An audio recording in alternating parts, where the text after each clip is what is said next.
Can one earn a PhD degree without a doctoral dissertation? 学位是真的假不了，有学位就是一定有论文，这个也假不了。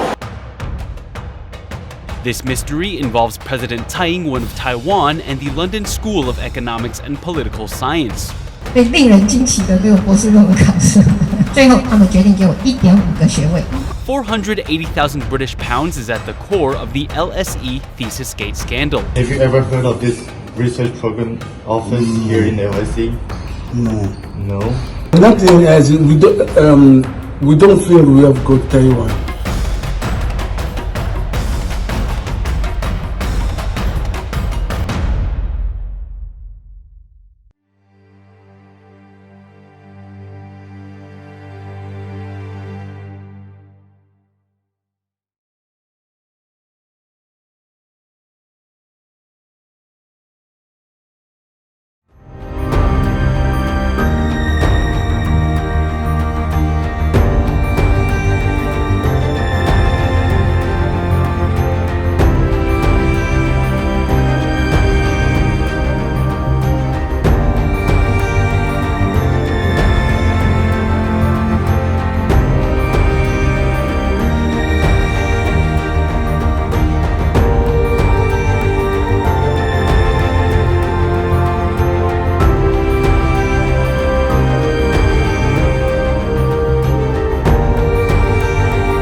And now, everybody, welcome to the stage President Tsai Ing-wen and Vice President Chen Jianren. Hello, Madam President.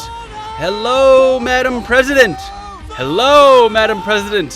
Hello, Madam President. Hello, Madam President. In 2016, Tsai Ing-wen from the DPP beat her rival Eric Chu of the KMT 6,894,744 votes to 3,813,365 for the presidency of Taiwan. Tsai was the first woman elected president in Taiwan. Tsai's party also won an absolute majority in the legislature.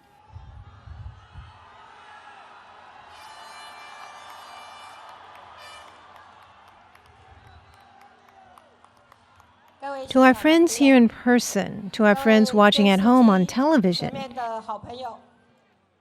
to everyone watching online, to all the people of Taiwan, greetings and good evening.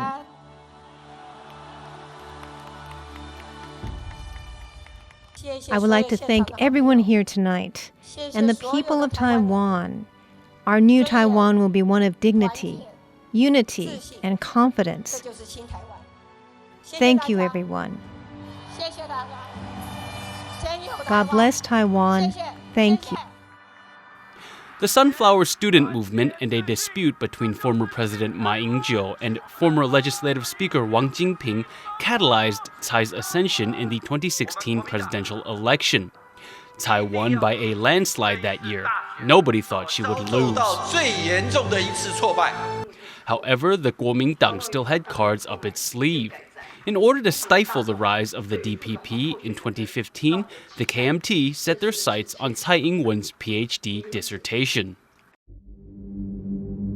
Tsai's dissertation first came under scrutiny in a 2015 article published in the Xingdao Daily titled Tsai Ing-wen's Dissertation Not Found. The original article has since been removed from the Xingdao Daily's website. However, the original text is available on Taiwanese online discussion forums like PTT and Dcard. From these archived versions of the article, we find that a Taiwanese man surnamed Gao with research experience at the Massachusetts Institute of Technology claimed on Facebook that Tsai Ing-wen's doctoral dissertation couldn't be found using various methods.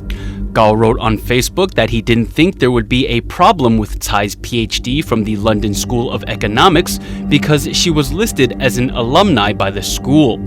Gao points out that the London School of Economics lists Tsai Ing-wen and former Premier Yu Guohua as former students from Taiwan. Yang Jiechi from China is also listed on LSE records. Those same records say that Tsai is the only one to have graduated with a degree. However, the article went on to say that when looking for Tsai Ing-wen's dissertation at the London School of Economics' library, or London University's Senate House Library, a search for Tsai Ing-wen, Tsai, or unfair trade practices and safeguard actions bore no results. Other relevant keywords were also unable to unearth Tsai's dissertation. Searches at the British Library were also fruitless. What's even more interesting is that the doctoral thesis suddenly appeared on the Electronic Library catalog after June 28, 2019. However, this version of the dissertation, which is supposedly taken from Tsai Ing-wen's personal copy, does not share characteristics with similar publications from the same time period. The color of the cover and the printing techniques are inconsistent with law dissertations published in the 1980s. Furthermore, National Zhengzi University professor Yan Zhengsen identified 444 misspelled words in this publication. 蔡英文应该对选民诚实，尤其他现在还要再选连任总统。 On June 10, 2019, Cao Changqing, a columnist and political exile of China residing in the United States, once again calls the dissertation's legitimacy into question, prompting another slew of heated discussion. So, let's talk about Tsai's mysterious dissertation. Even if you try and play dumb, you'll realize that this is not fake news. 3 months ago, I asked my colleagues at the University of Wisconsin Law School and my friends in the United Kingdom to search in various databases to see if they could find any sort of text from the dissertation. If they could, then great. But we can't simply dismiss a news article just because of the impact it might have on someone in an election. It doesn't matter who it benefits. This letter reply from LSE brought the dissertation discussion back to the 2015 Xingdao Daily News article. Chiefly, it brought the focus back to the claims of Mr. Gao. LSE said it never received a copy of Tsai Ing-wen's thesis. Tsai's team immediately took to the internet to refute these claims. First, longtime DPP supporter and former head of the North America Taiwanese Professors Association, Li Zhongzhi, as well as DPP legislator Wang Dingyu both published pictures of Tsai Ing-wen's diploma on Facebook. They said that the questions that surround Tsai's dissertation are merely a smear campaign. In the face of the mounting accusations, Tsai refused to hold any sort of press conference to offer an explanation. Instead, at a gathering of young voters, Tsai pulled out what she said was a diploma from LSE reissued to her in 2015. The diploma sat in a plastic folder and was shown only for a few minutes. However, this incident unintentionally incited another wave of skepticism. The diploma was different from other reissued degrees. The office of the president wouldn't dare bring this document out again. The circumstances surrounding this mysterious dissertation continue to develop even today. June 28, 2019, Tsai Ing-wen left the people of Taiwan waiting for an answer. During this time, an alleged original copy of the dissertation, pulled from Tsai's personal collection, was supposedly sent to the LSE Women's Library. LSE's electronic library updated its index to include this copy of the thesis. However, before the full text of the dissertation was cataloged electronically, LSE records showed, unbelievably, that this thesis had 2 authors.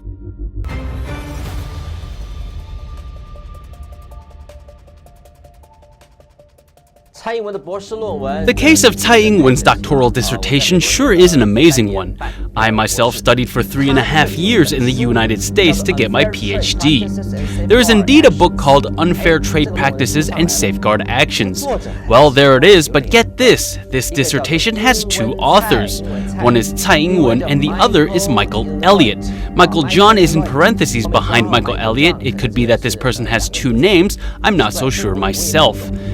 But then you get to the bottom and you'll see Thesis PhD 2019.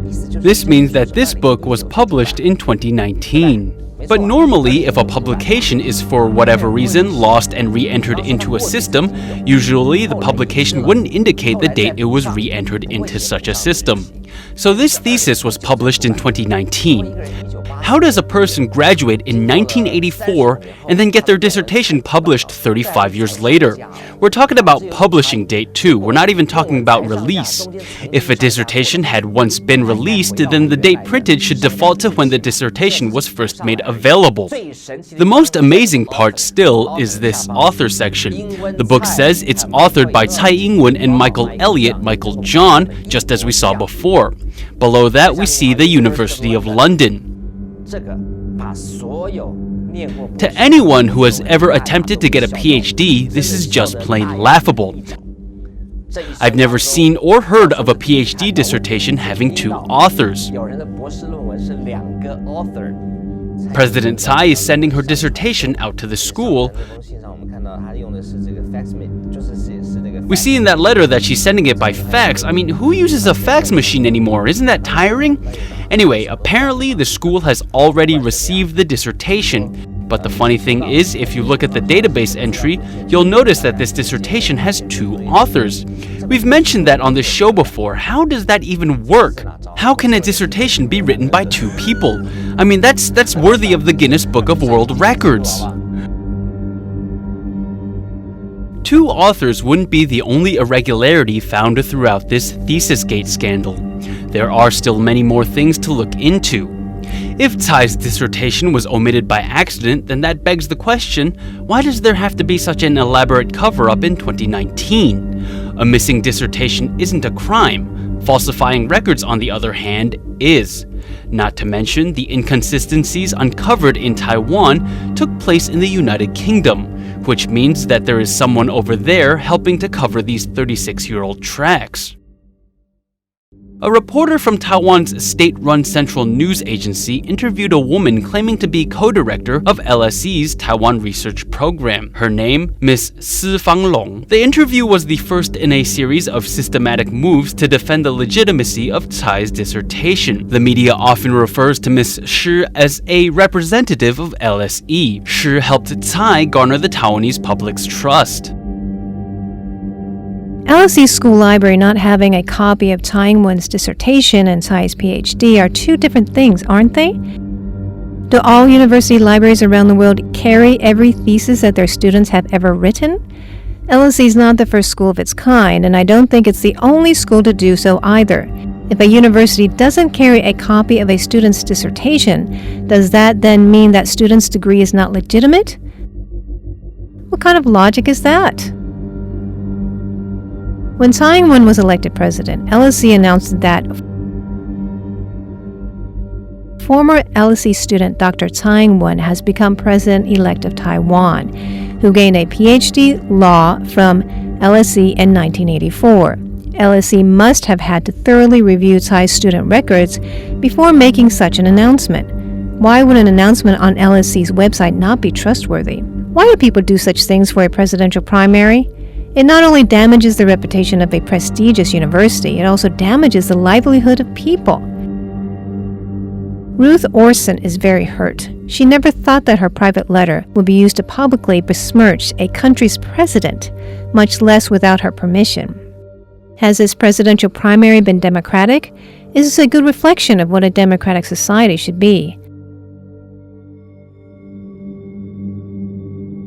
I'm sure the truth will be accepted more and more over time. I've learned a lot from the netizens through this experience. You don't doubt Tsai's PhD, but you still want to see her dissertation, is that right? LSE and Tsai have no desire to skirt this issue. But all of this happened 35 years ago. Back then, there were only hard copies of dissertations. During that time, only London University could hand out doctorates to students. Tsai's dissertation was handed over to London University for evaluation. But after 35 years, the librarian who would have been in charge of filing Tsai's dissertation is long gone. Furthermore, London University underwent restructuring in the past decade, also reshuffling the school's library system. Another consideration is legality. There are laws that protect the private information and identity of certain individuals. For example, Tsai's advisor. To get that information would require their consent. 2 days ago, when President Tsai registered for an account on the online forum Dcard, She was required to provide her LSE diploma to verify who she was as per their policy. It was the first time that her doctorate degree was shown in public. Even then, people began questioning the legitimacy of her diploma after seeing it. There was a little merit to that claim, I'll admit. London University's administrative standards are not quite as stringent or detailed as those found at universities in Taiwan. In Taiwan, a reissued diploma would have to be labeled as such. However, the diploma that was shown that day was not the original one that Tsai received in 1984. My European colleagues at LSE don't know Tsai Ing-wen. They don't know William Lai. Now they think even Cao Changqing is from Taiwan. As a Taiwanese myself, I can only apologize to them. I've sent them flowers, chocolates, and even wine. What other gifts of apology would you like me to send them on Taiwan's behalf?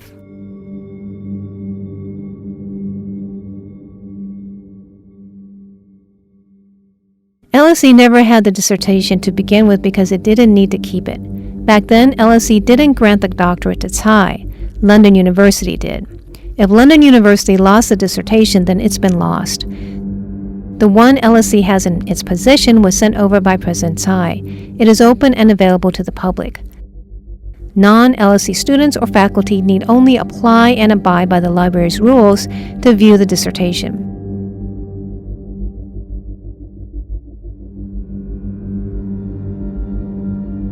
Due to copyright law, old dissertations such as that one cannot be copied or reproduced without the author's consent.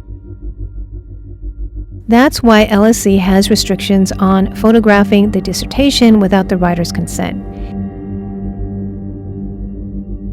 Even now, as President Tsai's dissertation is made available to the public, there are still people in Taiwan who criticize the school, saying that these measures are tantamount to surveillance.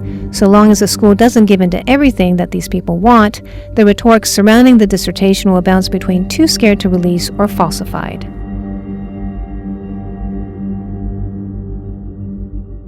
Do these official statements and explanations hold any water? Since they were made, personal views on Thesis-Gate became increasingly polarized.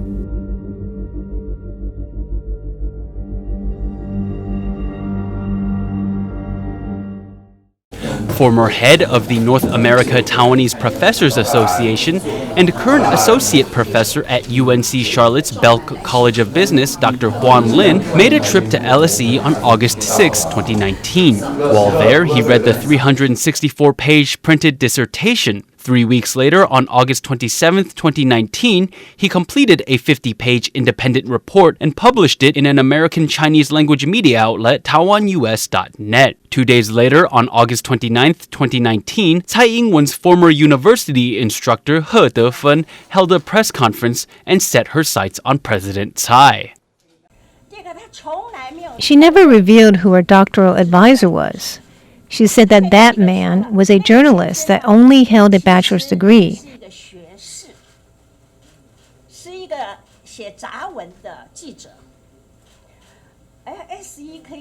Would LSE really let someone like that be a doctoral advisor? Would LSE take that kind of risk? This person has never come out and said anything. Everyone has been wondering where he's been since his name came to light. He passed away 2 years ago. You can't find him. Not even fourth or fifth-rate schools would allow something like this. A bachelor holder advising a doctoral candidate is impossible.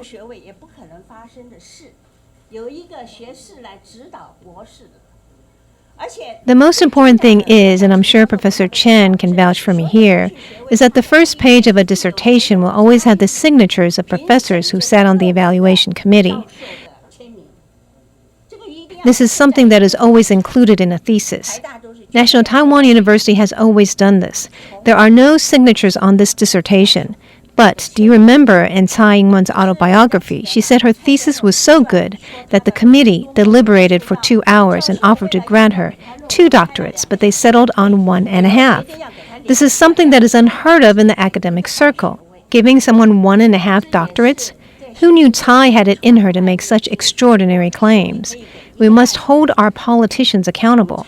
The people have every right to raise their doubts and concerns, and politicians have an obligation to respond to those suspicions.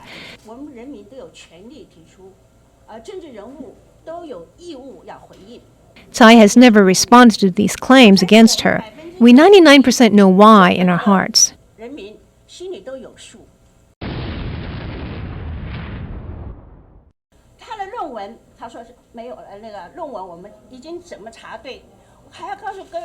There's also one other unthinkable matter we have to divulge here today. When Professor Lin arrived at LSE, he had to view the dissertation under supervision. He wasn't allowed to sit anywhere further away from the supervisor, and they constantly watched him. He wasn't allowed to copy text, take pictures, or make photocopies. Nothing. He could only flip through the pages one by one. I'm a specialist in copyright law. The purpose of copyright law is to allow the spread of information. It allows your work to be viewed by others so that they may learn from it. Copyrights allow for quotes and citations within reason. That is how civilization expands. However, LSE tells us that we cannot do anything with the dissertation. We can't copy, can't cite, can't quote, nothing. The policy of this library flies directly in the face of copyright law. The UK is the forefather of copyright law. Would you believe that they would have this kind of policy? Can you believe the LSE library has these kind of rules?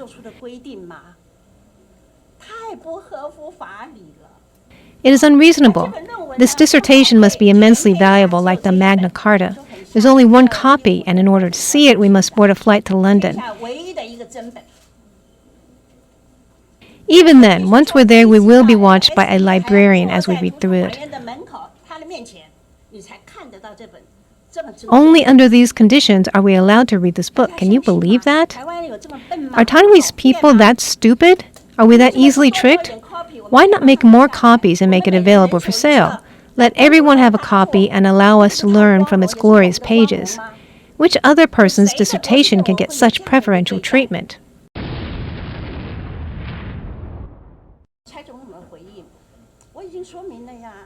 I already said what I had to say about Tsai's response. Even the Education Ministry has helped me say my piece.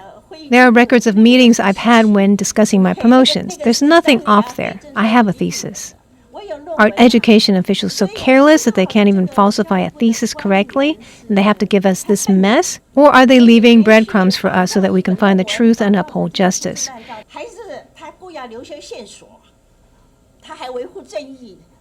Regardless, I think that the Education Ministry and its high-ranking officials should be audited.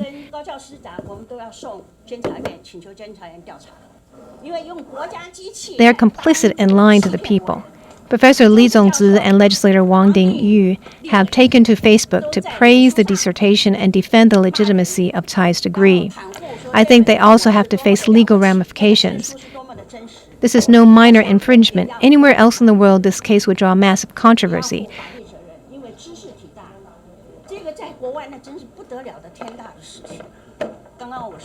Like I just said, thieves and liars get punished everywhere else, so how can we let people get away with false education here?